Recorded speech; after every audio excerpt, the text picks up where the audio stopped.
Okay, welcome to MMADavao, and tonight, like I said, as promised, the fight of ng mga anak ni Dr. Lito Manguray. He's one of the icons in the MMA scene sa Davao, and he already made a mark not just in Davao, nationally Philippines, and also in Singapore. So he's an international fighter. But now it's the time ng kanyang mga anak who did their first fight, and it seems like it's not their first. So if you are into it, please stay tuned because makikita niyo yung laban. And we do have special commentators dito sa MMA Davao.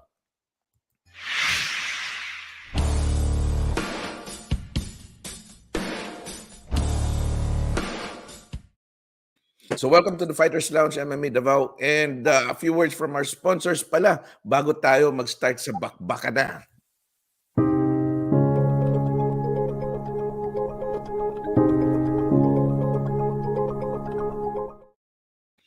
Anyway, ladies and gentlemen, please help me welcome our guest commentator and fight analyst for this evening.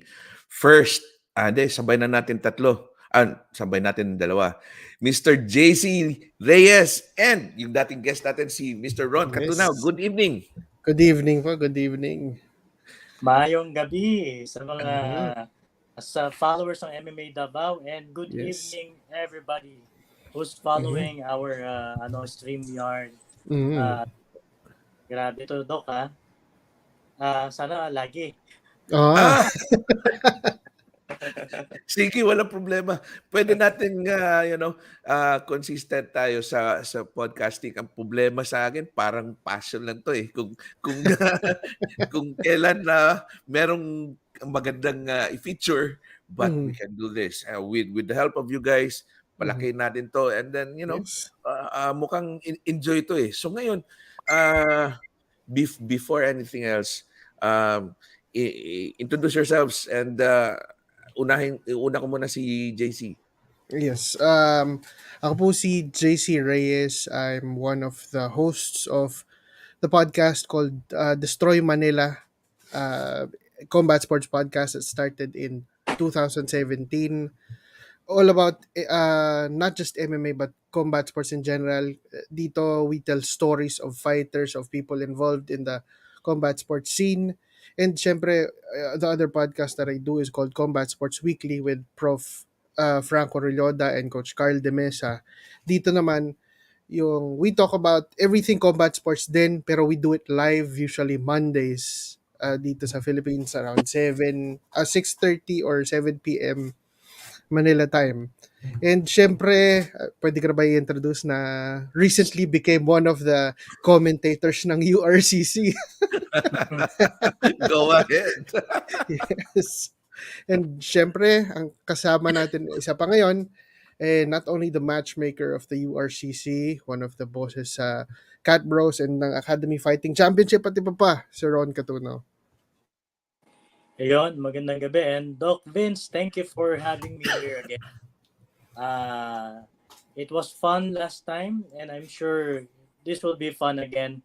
And again, this is me, Ron Catunao, the Academy Fighting Championship founder, and of course, the URCC matchmaker. And marami pa, Doc.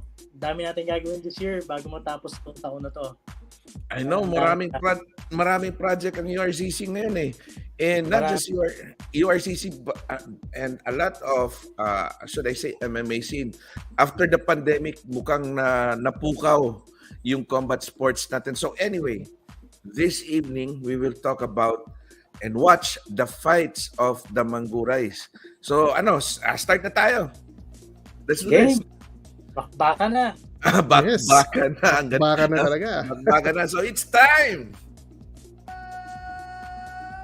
Now, for those in attendance watching around the world, this is the moment you've all been waiting for. It's time! Okay, for the tale of the tape, mukhang tingnan natin to. It's Nikko Angelo Manguray versus Jericho Bucuado. So both of them are record 0. So talagang debut fight, Mhm. both of the Debut fighters. fight pa pareho. Oo. And With height is identical halos. Oo, halos malapit identical. eh.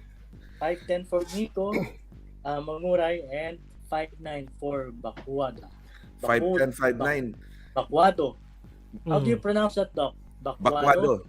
Bucuado. Oo. And I think the only difference is yung kanilang age. Yung age 4 lang. years old, I don't know. Mukhang hindi naman eh. Malapit lang naman eh. It's not, Malapit na. And yung Oo. mga 18-year-old fighter natin, Doc, has a good maturity because of the training, the level of training that we have now sa Pilipinas. And 22 years old, tapos debut nila pareho, 22 and 18. Magandang bakbakan yan. Yeah. Okay, so let's do this. Let's watch the fight.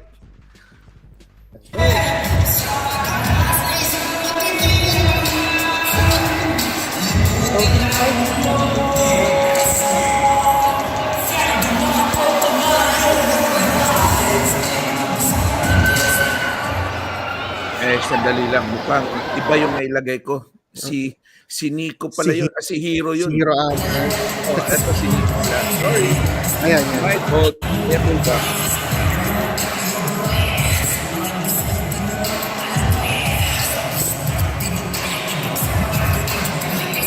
Mukhang mas matangkad pa Nikko.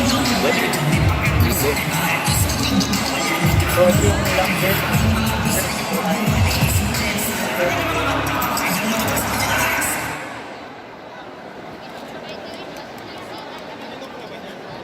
yung younger Manguray, Doc. Oh, yan yung younger Manugray. Yung younger.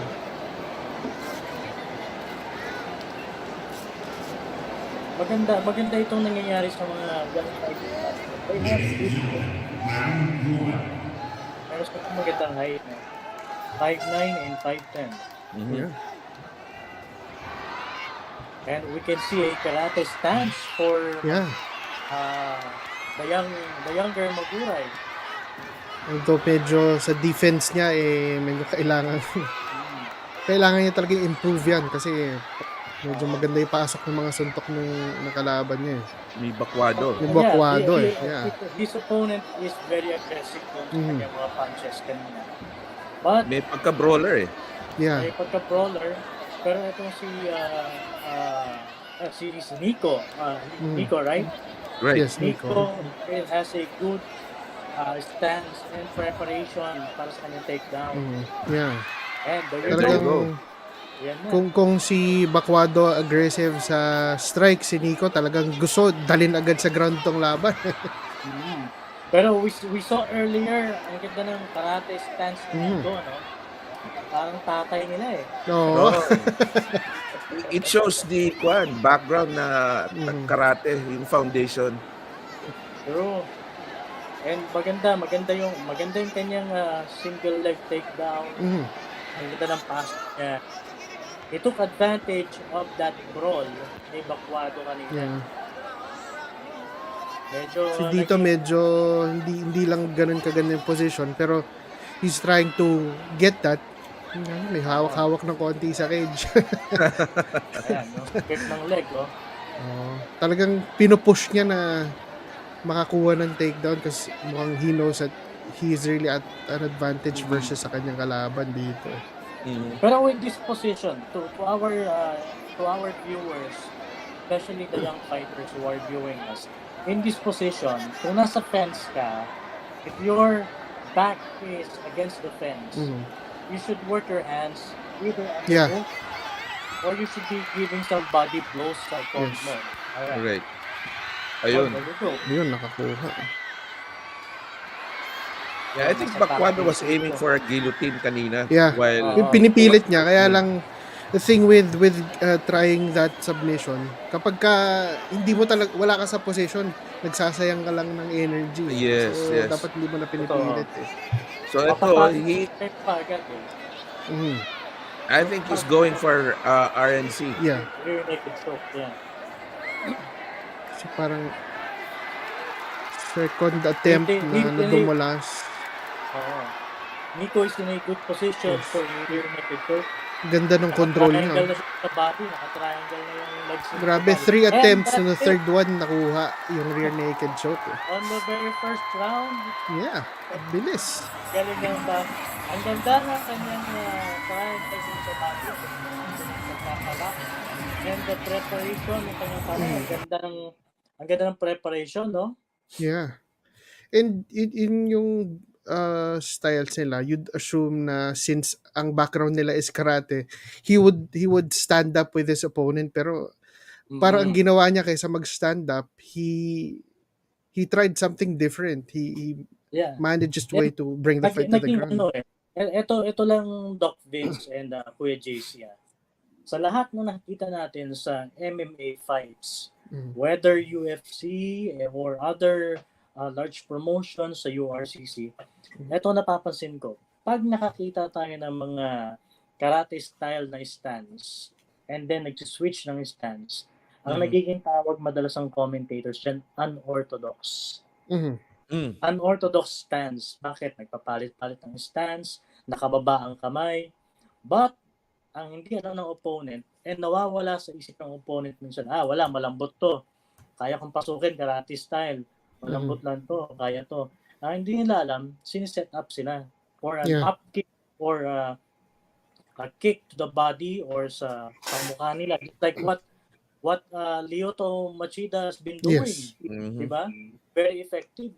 And yung laban mismo ng tatay niya before sa martial combat. Grabe push kick ni Doc Manguray doon nung time na yun. Di ba, Doc Vince? Yeah. Martial combat. Si Very good setup. Against Wigard. Shane Wigan. Yeah. Grabe yung mga naging setup ni Doc noon ngayon, dati. And kanina, noon parang ano siya, Doc, parang flashback yung nakikita ko ngayon sa habang pinapanood ko kanina, wow. Imagine, he's just 18 years old. Kahit debut niya yan sa MMA fight, pero makikita mo na yung stance ng bata. Nasa dugo niya yung determination and the courage plus the stance.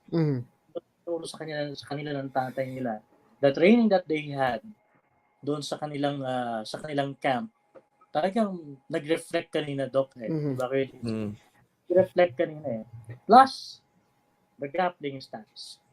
Yung grappling skills ng bata, makikita mo na. Grabe. First round, rear naked choke finish. Ganda. Ang galing. Ang galing. Yung mata ko sa bata rin. Nandun na yung mata ko sa bata. Nako, may nakasulat na promotion sa baba. Baka AFC. AFC nakalagay. JC, your thoughts? Yes. Dok, mukhang mag-iimbita tayo ng mga bata para sa AFC from Davao. Ang kanilang team is Team Alpha. That's nakausap ko kanina si Doc Lito. Sabi ko Team Manguray, sabi niya, he corrected me. It's Team Alpha. And Team Alpha is, sabi na, they're ready to go anytime. JC, go ahead. You were about to say something. Yes. Yung sa akin man po, kasi I guess ang usual kasi na impression ng mga MMA fans these days is when you go into MMA, hindi na masyado nakakarinig ng yung iba na nagte-train in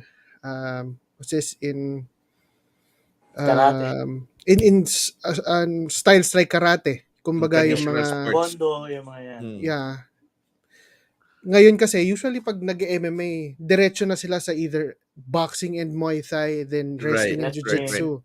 Bira ka marinig ng traditional martial arts nag-uumpisa. Itong mga anak ni Doc Vince, for sure.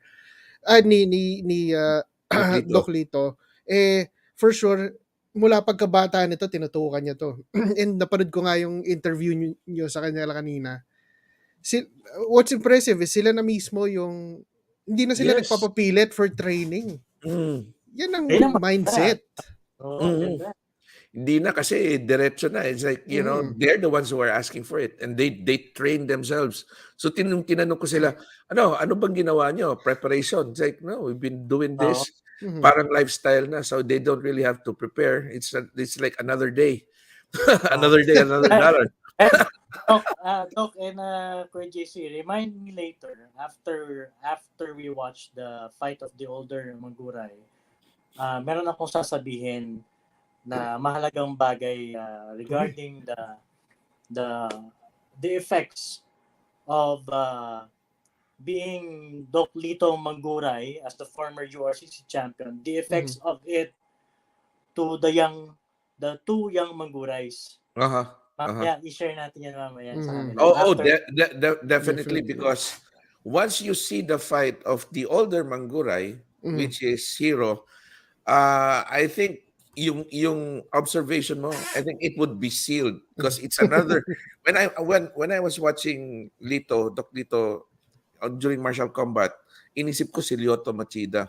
Now I was watching both of his kids. Instead of me thinking of Lyoto Machida, it comes out, oh, ito talaga Doc Manguray, lumalabas. So now we're gonna see the tail of the tape of the next fight. Ito si Hero.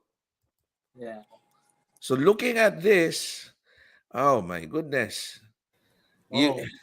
The age disparity is Grabe, no? Layo. 12 years. Oo, 12 years. Older sa inyo. And then, pero sa height, lumamang ng gusto Hero kay Arsenio. Again, parehong debut. And maganda tong matchup na to. 5'11", 5'8", parehong debut. Si Arsenio, debuting at 32, bukang ibig sabihin nito, he transitioned from a different art, probably boxer to or grappler before transition to MMA. Correct. Or probably he's also a karate martial artist given sa kanyang tattoo, parang Yakuza eh. Yeah. Marami Possible. pa rin karate sa Mindanao, Doc, no? Yes. Yeah, maraming karate sa Mindanao. So I guess it's time. Let's do this. Yes. Okay, bakbaka na. Bakbakan na. Yes. For those in attendance watching around the world, this is the moment you've all been waiting for. It's time!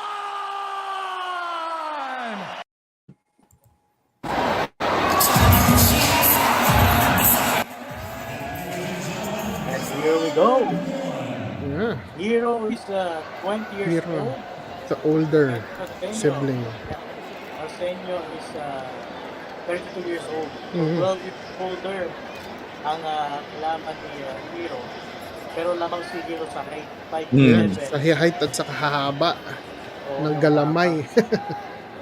Pero sa height ito, may basic ito ka, you can really utilize karate if you have a longer range. Oh yeah. Because of the karate styles and long punches, long kicks, there you go. Even yung defense niya, hindi siya maabot talaga ng kalaban. Ang galing ng range, in control niya sa range. Ayan, an early attempt by Hero. Wow, ang bilis nung Half guard, sweep eh. transition to full mount. Ayan na. Pounder. Ground and pound agad. Wasting no time talaga. Hindi nagsayang. Ang ganda ng control niya. Kontrolado niya. And then, ayan, he was able to secure the right hand of Arsenio. Ayan, nakuha pa niya yung likod. He's trying to... Ito yung advantage ng having a longer being utilized by Hero. Diba? Ayan, kumakapit na lang si Arsenio sa best. Kung hindi siya kumapit, malamang take down na naman siya. Baka na-suplex pa sa Hero. Yeah. Yung binabanggit po about yung haba nga, yung tangkad. It's usually an advantage din kapag you're attempting a takedown kasi yung lever mo, yung to reach your opponent, mas lamang ng konti. Ayun. You can wrap around. Yes. Ayan, naman tayo sa full mount position. Full mount ka agad, pagdating sa ground. Full mount. And I was looking at it again and again. Sabi ko, baka pwede na sana niyang isubmit to because binibigay na yung kamay. Ayan, no? Yes. And pumapasok yung mga sumpot ni Hero. Pero talagang ground and pound, eh, oh. Pasok na pasok. oh. Ayan, no? Kahit doon, from that sequence, parang pwede niya na sanang sinalo na yung braso to get an armbar, pero hindi. Gusto niya talaga ground and pound, di ba? Or he could transition to RNC kanina, lalo na Yeah. dito. Yes. Wala na. Ayaw na nga talaga ng kalaban, There's no? a kick to the body. Lumalabas yung naging karatista nitong bata ko. Yung sipa, very karate, eh. Oo. Pero kasi ang karate, taekwondo, once you convert that into combat sports talaga, very deadly, very Yes. effective. Ang doon yung Napakatigas kasi, eh. Oo. Yung mga tama, eh. Ayan, we were able to witness before yung mga Yaoyan fighters, yung mga karate fighters na yan. Basta na-utilize mo yan dito combat sports. Very effective. Yes. Very effective yan. Kasi dito parang he's chopping his opponent down. Dahan-dahan, no? Oo, yan lang. Very patient siya in trying to get his opponent down through the kicks. Doc Vince, tama ka. Nakikita ko si Doc dito. Yung kamay, yung galaw ng Yung kamay, kamay. pagbabato na suntok, very Doc Manguray. Oo. Relax lang, no? There's a left hook and inabot ng solid yung patabi. That was a left hook. Parang sundot na short left hook lang yun. Inabot ng kalaban niya. Pero talagang pumasok, sinalubong eh. Yeah, napakalinis, pasok. Sinalubong ng kalaban niya yung left hook eh. Short nga lang yung left hook na yun. Pero pumasok, parang kinain ng kalaban niya yung left hook niya eh. Parang siguro akala niya, kakayanin ko to suntok na to, but no, he went down. Oh yeah, he went down. Like na-mention kanina ni Hero, tinapon lang daw niya yung kanyang left hook and that's it. He never, there was no intention of like, Knocking down. knocking him out. It was just just a throw, but ayun, tumba. Sinalo talagang salo panga. Sinalo nga, Dok, sinalubong nga yung kaya talagang tumumba eh. Ganyan talaga sa MMA, no? One mistake and you're down. Yung small mistakes, yun talaga minsan ang tatapos sa iyo eh. True. When did you see? Before, Go ahead, please. Yung mga estudyante ko noon at mga fighters ko, I always remind them, huwag kang lalapit sa kalaban mo kung wala kang gagawin. Yes. Huwag kang lalapit sa kalaban mo kung wala kang gagawin. Make sure na kung lalapit ka sa kalaban mo, if you will go near your opponent, make sure you have to throw or you will throw any combinations or meron kang gagawin dapat. Huwag kang lalapit. Dahil ang kalaban mo, nakaabang lang rin yan na may gagawin sa'yo. Kaya sa mga nanonood sa atin na young fighters ngayon, this is a good reminder or good lessons to you. Don't go near your opponent if you don't have any plans at all. If you don't have anything to do, don't go near your opponent. Pwede ka mag-bait, lalapit ka, bait your face, ipakita mo yung face mo as a bait, pero make sure may plano ka. Kanina nakita natin yung kalaban niya. Si Arsenio, tama? Si Arsenio, lumapit kay Hero nang walang ginawa. Ayun, sinalubong niya yung left hook. Bagsak siya. And lumapit siya. His hands were really down. He was not defending himself. JC, what do you think about this fight? Sa akin po kasi dito lumalabas yung if you're too aggressive, you tend to make a lot of mistakes in a fight. Ganun yung nangyari dito kay Arsenio in the fight. He was too aggressive. And dahil sa aggressiveness niya, he was open in a lot of sequences during that fight. Lalo na yung huling sequence before he got knocked down or got knocked out. Yun nga, katulad na sinabi ni Coach Ron, kung susubok ka sumugod, siguro may gagawin ka, sa kanya, palapit na siya, mababa pa yung kamay niya. Kung gusto niya sumugod sana or to try pumasok sa depensa ni Hero, he should have at least raised his arms para medyo protektado siya. Kaya lang, wala siyang ganong ginawa eh. So, that was his mistake. tawag doon, Doc, careless whisper. Careless whisper. When Oo, did you tawag see the fight? Ron, tanong ko sa'yo, when did you see the fight that Hero already got this? Ah,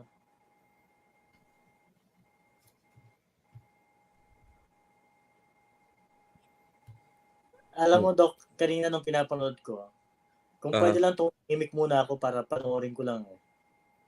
Because I was very impressed from the younger fighter, from the younger Manguray, and then nung pinanood ko yung kuya kanina, I was very impressed sa sa stance, the way they fought. Parang hindi debut sa amateur MMA fight.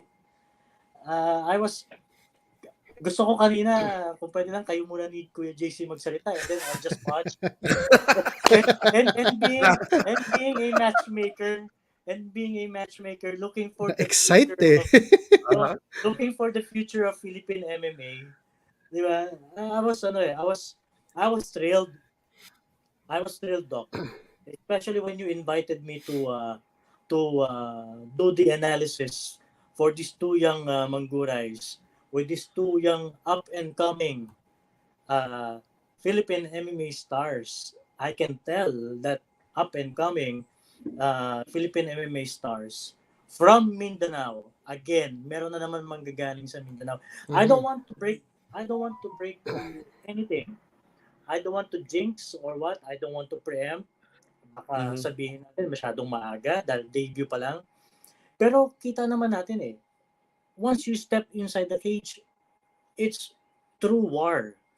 Yeah. True battle yan Totoong laban yan sa cage Totoong hindi naman scripted yan Totoong bakbakan yan sa loob ng cage So makikita mo na kaagad what these kids are made of at an early stage, a very early stage, Doc. Kuya JC. Very early stage, I can really tell na these two kids are Philippine MMA stars in the making. Just like their father, who is a former URCC champion and a former star ng ating Philippine MMA, a Hall of Famer ng ating sa URCC. Hindi yan ito na yung sinasabi ko, Doc, kanina pala. I-share ko lang muna, Doc. Go ahead. Sinasabi ko. I-share ko lang. Yung yung pressure being the younger Mangurays, yung expectations ng mga tao sa kanila na yung tatay nila naging former champion, yung tatay nila ang gaganda ng mga laban na pinakita, and yung tatay nila, they fought against stronger and young fighters nung panahon ni Doc Lito. Biruin nyo, nakalaban ni Doc Lito si Honorio Banario, si Will Joe. Nakalaban niya. Sino pa yung mga nakalaban niya? High caliber fighters of the URCC. Si Jerry Legaspi. Jerry Legaspi, tinalo ni Doc Lito yun. So, biruin nyo, hindi biro yung napagdaanan ng tatay nila bilang URCC fighter, bilang MMA fighter, at a very late age. Alam natin lahat yan. Late na nag-start si Doc Manguray sa MMA. So, hindi biro yung pinagdaanan, pero he made his name famous and very loud sa Philippine MMA industry noong panahon na yun. So, talk about the pressure sa mga bata. Tingin ko wala Tingin ko walang pressure sa mga bata or any pressure of expectations Bakit? Those kids, sa pinakita nilang laban nila, sa debut nila, well-trained. Well-trained yung mga bata. Ayan yung sinasabi natin sa mga young fighters na if you train hard, you will fight with excellence. So itong mga batang to talaga nag-ensayo, talaga nag-aral, talagang nakinig doon sa lessons na ibinahagi ng tatay nila sa kanila. So they made a good fight. They gave us a good show. At tayo, late ko na nga napanood. Pero, di ba? Pero it really impressed me how they Mhm. fought. Hindi mo akalain na debut. Yeah. Right? Yeah. Doc? Hindi mo akalain na debut sa kanilang Mhm. MMA fight. So that's my I cannot see any pressures of expectation doon sa dalawang bata. Mhm. What I saw earlier was excellence. Excellence yung nakita ko. So, tayo ngayon ang may expectations. Yung mga manonood ngayon ang may expectations. Kung ano ang aabutin ngayon, kung Mhm. anong level sa Philippine MMA industry ang aabutin ng dalawang bata. With that kind of fighting ability, with that kind of fighting level nila inside the cage, ano ang maaabot nila? Mhm. Ayan, iiwan ko And yung question, Doc, iiwan ko yung question na yan na sana someday, soon, may ibabalik natin yung question na yan. Tinanong ni Coach Ron Catunao, ano ang maaabot ng dalawang bata? Na someday, pag nakita natin pinasing na yung URCC belt, ito yung naabot namin. Any championship belt sa professional MMA promotions na ipapakita na ito yung naabot namin. Mhm. Someday, ipapakita na ito yung naabot namin. Yeah. And sa kanila din kasi, and a lot of the other younger fighters from Mindanao in general, dito natin makikita yung, kasi from way back, usually ang mga fighters from Mindanao, ang alam natin, ang expertise sila usually stand-up, karate, taekwondo, Muay Thai, boxing, ganito, ganyan. striking. Pero in the last few years, in at least the last decade, unti-unting nag-grow yung kanilang wrestling, lalo na yung kanilang jiu-jitsu. I know in Mindanao there are a few black belts na ng jiu-jitsu na naka-base in Mindanao, which means, Mindanaoan fighters are slowly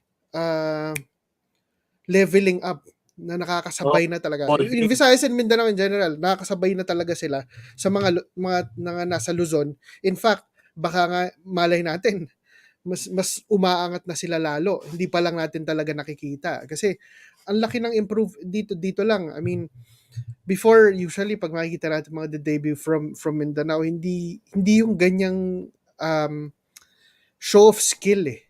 Usually makikita mo parang siguro galing silang boxing, and hindi pa masyado marunong sumipa, hindi pa nila alam yung dynamics ng gagawin sa cage, yung tawag dito, yung pag-maintain mo ng reach mo from your opponent and stuff like that. Pero dito sa laban na to, these two kids showed na, this is the evolution ng MMA dito sa area, dito sa Mindanao. Yun nga, makikita natin, I guess this could very well be a full circle moment for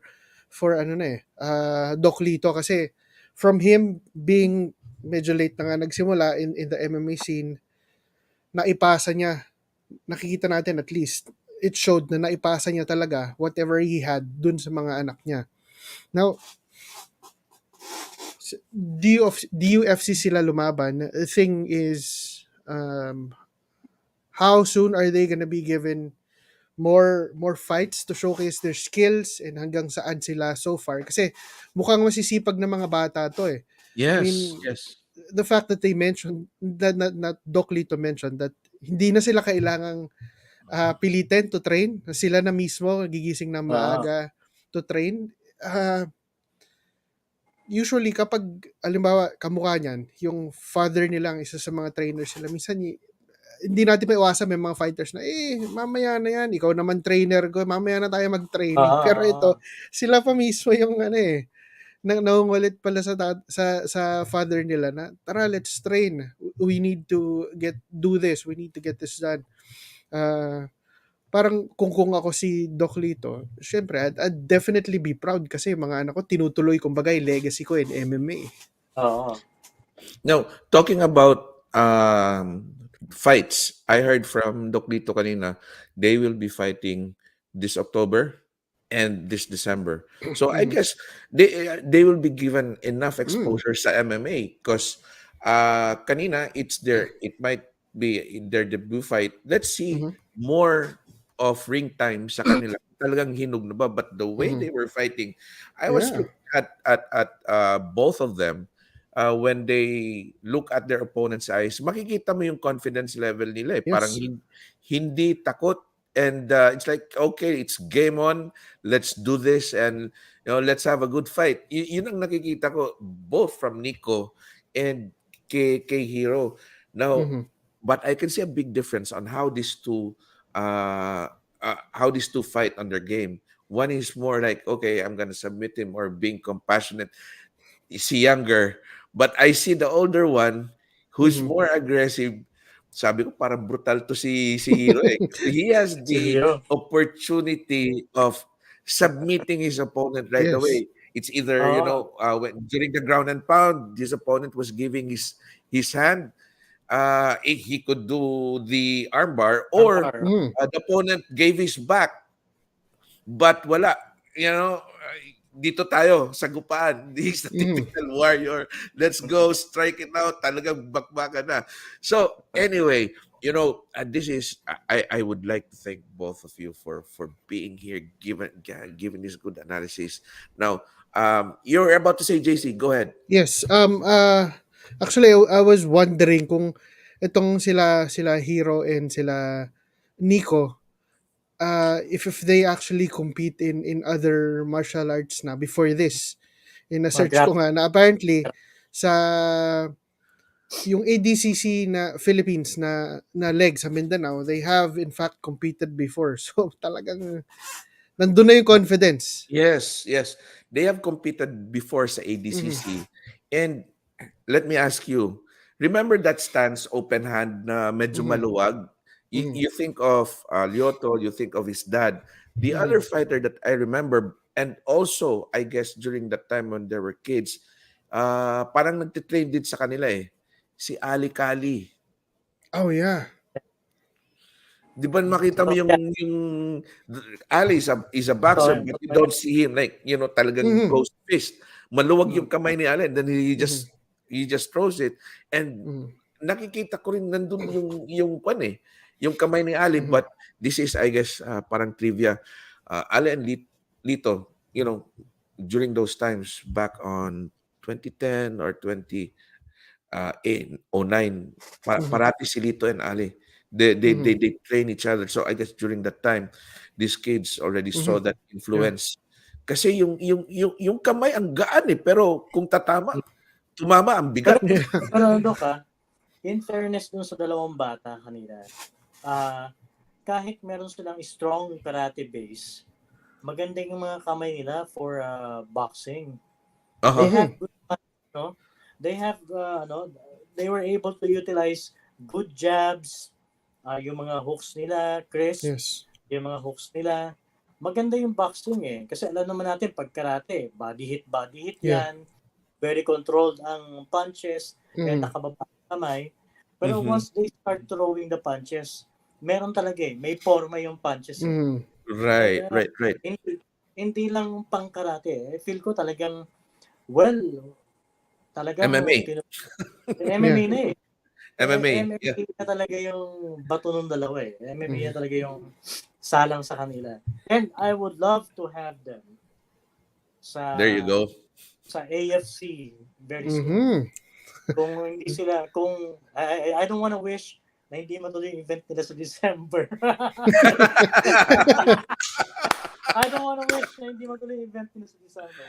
Pero if hindi matuloy, would love to have the two of them, or at least one of them sa fight card ng Academy Fighting Championship in December. That would be awesome though. That would be a great comeback for Academy Fighting Championship. Imagine a son of the legendary Doc Angelito Manguray fighting for the first time in Metro Manila, Mhm. Academy Fighting Championship, kung saan kinukuha ang mga fighters ng URCC din. Yeah. Mhm. Mhm. Yung mga champions natin dyan galing sa AFC din. And dyan sa Mhm. Davao, may mga galing din dyan, Doc, sa smoker fight nung araw. And sa DUFC, meron din. Nung araw, ang dami. Yeah, yeah. Malinis na Wala naman na ang si pagkakataon. Smoker. Ang Smoker fight already retired 10 years Mhm. ago. Lumipat na tayo dito. But the thing is, I would really appreciate the local MMA scene, the Davao Urban Fighting Championship for organizing events. Mhm. Binubuhay nila yung MMA scene. And there's another organization, Red Palm MMA Promotions. Also, Red Palm, I think. Yeah. Red Palm. So I guess having this kind of events, promotions, it Mhm. builds up yung community ng MMA Mhm. fighters. Totoo yan. And that's what yun yung kasiyahan natin na we can showcase our fighters not just from Mindanao but Philippines representing the international scene, baka 1FC or UFC. Oo. So, ito yan, Doc. The more amateur mixed martial arts promotion na lumabas sa ating bansa, the better. Why? Because we can produce more fighters from the grassroots. Mhm. Ayun ang mahalaga eh. Maraming, kasi ito, especially me now as a matchmaker for a professional MMA promotion. Mhm. Ngayon, ako ang tinitignan ko how far or how many experience you have right now as an amateur fighter and you want to have a debut fight sa URCC. Ako ngayon, Doc, ang tinitignan ko, at least you should have 15 fights or more sa amateur MMA before I let How you many? fight sa URCC. 15. At least Oh, 15. wow. At least 15. Why? Mhm. Doc, ito. Kuya JC, ito Yes, 5-0 sa amateur. Yes, 6-0 sa amateur. Yes, 7-0 sa amateur. Mhm. Siyempre, ito ang consideration dyan. Amateur din naman ang kalaban niya doon. Yeah. Amateur fighters din naman ang kalaban niya doon. Mm. Tulad sa Brazil and sa US, bago maging professional fighters ang mga amateur fighters nila doon, they have at least 45, pinakamababa. Mhm. They have at least 45. Di ba, Doc? Diyan sa US at sa Brazil, they have at least 45 or 50 amateur fights, MMA fights. Or marami ng fight sa Muay Thai, marami Yeah. ng fight, marami na sa grappling. Mhm. Pero sila, before they promote themselves sa professional MMA industry, Mhm. and they want to gain more amateur fights, to gain more experience bago sila lumaban. Kaya naman pagdating sa loob ng cage, talagang matigas. Yeah. Talagang matigas. Hindi basta-basta. And now we are setting the bar. We are setting the bar na pagka may lumapit sa akin ngayon, Doc, Kuya Jace, na Sir Ron, Coach, I have a fighter here who is 6-0 sa amateur MMA. Sinasabihan ko na right away na gain more experience. Sali Right. lang sa amateur. Ngayon, if you will show me at least 20 or 30 fights sa boxing, tapos 5-0 sa MMA, maybe I can consider that. Diba? Paano kung Ron, paano kung meron siyang 30 fights pero karamihan nun yung mga phantom box spinning Mahirap yung mga punches? ganon. Kasi sunod-sunod, merong ganun na mga Mhm. sunod-sunod 2-3 fights may history na. Mahirap yun, Doc, kasi phantom din ng wins. Oh my goodness. I'm so sorry. I'm bringing this up again. Hindi ako nakakatulog ng ganun. Because Mahirap kasi. Yeah, Si- JC, what we're doing sinisira right kasi now. niyang Yeah, go ahead, please. yes, sinisira kasi niya yung what everybody's been working Yes. working on in the past few decades dito lalo na sa local scene natin. I mean, ang hirap na nga mag-build ng fighters from the grassroots level hanggang pataas na makakapunta in the international scene, tapos may mga lalabas pa mga ganyang issues. Ang hirap. Parang nasisira yung credibility ng sport ng scene. Totoo. Ito pa, Kuya Jace. Ang sinasabi nila, yung mga artista nga raw, mga vloggers, pinapalaban natin. Bakit natawanan natin yung ginawa nila? Ito yan. yung mga vloggers na yan at saka mga artista na yan na pinasampa natin sa loob ng cage ay totoo nagbakbakan sa loob. Mhm. We never allowed them to go unscripted. Mhm. Never. And pagka ginawa nila yan, baka akitin sila ni Alvin sa loob. Si Prof. Alvin ang magcho-choke sa kanila. We never allowed them to go to fight ng scripted. Naku po. Never. Naalala ko nga yung kay Baron and kay Kiko before, yung sa yung ano ba yung previous na pangalan ng Silo? Yeah, yung sa Valkyrie na ginawang documentary na ang kwento pala is initially they thought na they knew that they were not gonna they were gonna fake it, pero nung nabulungan yata sila ni Prof. Alvin na pag hindi kayo sinabihan ko tutukan dyan, lagot kayo. Sinabihan ko din sila na Mhm. because they were asking me ano bang gagawin nila sa loob ng cage, ganyan. Sabi ko, you fight. Wala bang walang practice kaya? No, you don't need to practice anything. Kaya naman after the fight, talagang may cut si Baron dito. Nagkaroon siya ng cut talaga. Kasi talagang nagbakbakan silang dalawa. And talagang pagod sila, talagang naubos silang dalawa. And the thing is, nakikita nila dito what we're doing right. Yung ginagawa ng promotions and fighters, we've been doing this and parang we're going into an eye of a needle, making sure that the MMA scene is preserved, na talagang Yes, it's yes. not scripted, no way. And as you can see, itong laban ng dalawa na to ni Hero and Nikko, having this kind of fight, having this kind of stance, you can see na hindi to scripted tong laban ng dalawa na to. You know? Talagang tinamaan yung isa, he was choked out, and the other one was hit by a good punch. So anyway, talagang natumba.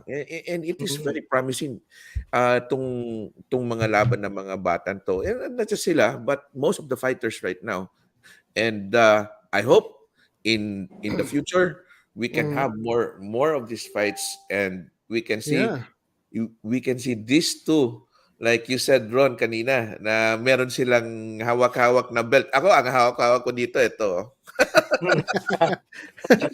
Ron ng anak ko. So, yung meron silang trophy to show.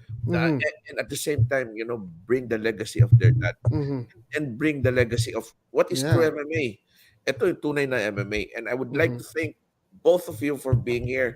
It was a good analysis, and maybe final thoughts coming from you first, JC. Final thoughts, and then give them give a shout out or where they could contact you, yung mga show mo, and then after that I'll give the floor to Ron. Marami na rin tayong nanonood dito. So if you do have any questions, those who are watching right now, we just had an analysis nung laban ng dalawa na Manguray. Just give us comment dito. And at the same time, if you're enjoying what we're doing, comment, give a shout out, give a thumbs up, subscribe sa channel. Yes. So go ahead, Yes. JC. Yes, so like I mentioned earlier, itong dalawang to, I mean ito yung mga unang laban nila, pero I mean we've seen how composed they are, na napaka-importante sa isang laban. Kasi if you don't have composure pagpasok mo ng cage, that's gonna be a problem for you. Matataranta ka talaga. I mean, however you want to start to engage during your fight, pag you're not in the right mindset, magiging problema mo yan from start to finish nung laban o kung hanggang saan man umabot. These two showed na they were definitely ready for those fights. Of course, I mean, simula pa lang to, there are a lot of things that need to be worked on, a lot of things that need to be polished, pero this is a very good start for the two, for Nikko and for Hero, na I think maganda tong magandang kumaga foot in the door to sa kanila to have better opportunities to perform better in their future fights pa. Kasi I'm sure dito sa laban na to, if they watch the recordings, marami silang makikita sa galaw nila during those fights na they can definitely fix for their sabi nyo nga, may kakaroon yata sila ng laban on October and on December. I'm sure kung yung mga mali nila dito sa mga naging laban nila, they will do their best to correct those. Kasi gano'n naman din dapat, nga pala. If you're a fighter, if ever you hindi kamay mo na itaas, basta may natutunan ka from your fight and ma-apply mo dun sa susunod mong laban, you didn't lose, you learned, which is more important. I mean, in reality, sige, natalo ka ganito, ganyan, pero talagang talo ka kapag wala ka natutunan dun sa naging laban mo. I'm sure these two boys learned a lot from their fight. And I'd say the future is bright for the MMA scene in Mindanao in general. And yun nga, hopefully makakita tayo ulit ng champions in the pros na galing Mindanao sa MMA. And yun nga, plug ko na lang yung podcast ulit, the Destroy Manila podcast. We're working on a new episode right now na very important for a lot of fighters for sure. Kasi we're working on an episode about strength and conditioning na maraming fighters sa Pilipinas ang nakakalimot. And some fighters even disregard that. Mag-interview kami ng at least kung ilang strength and conditioning coaches na focused on MMA para din makilala sila ng fighters and para maintindihan nila how important strength and conditioning and hopefully nutrition din if mapag-usapan namin is sa training nila. And then Combat Sports Weekly on Monday. I believe we'd have an episode on Monday. Kasama ko si Prof. Franco Rulyoda and si Coach Carl de Mesa. Abangan nyo, live podcast yon. So maki-engage kayo sa amin. Thank you. Ron? Coach Ron. Ayun, Doc. Nasabi naman na ni Kuya JC yung iba, pero ito lang masasabi ko. The legacy of Doc Angelito Manguray lives on through his two brave sons. Grabe yung... Alam mo to kanina, Kuya JC, while I was watching kanina, I lessened my expectations kasi alam ko debut. I lessened my expectations. Pero I got thrilled nung nakita ko yung stance, nung mas bata, and then nung nakita ko yung ground and pound nung kuya na pumapasok. As JC said earlier, the future is bright for these two young fighters. Keep on training hard para sa kanilang dalawa. Malayo pa yung kanilang lalakbayin. Malayo pa yan. Debut pa lang nila sa MMA. Malayo pa yan. Mas maganda, laban lang ng laban, sabak ng sabak, bakbak ng bakbak, pasok ng pasok inside the cage, compete as many as tournament as you can, sabak ng sabak, hanggat malakas, hanggat bata ka, train harder, work harder, fight harder. Tuloy-tuloy lang.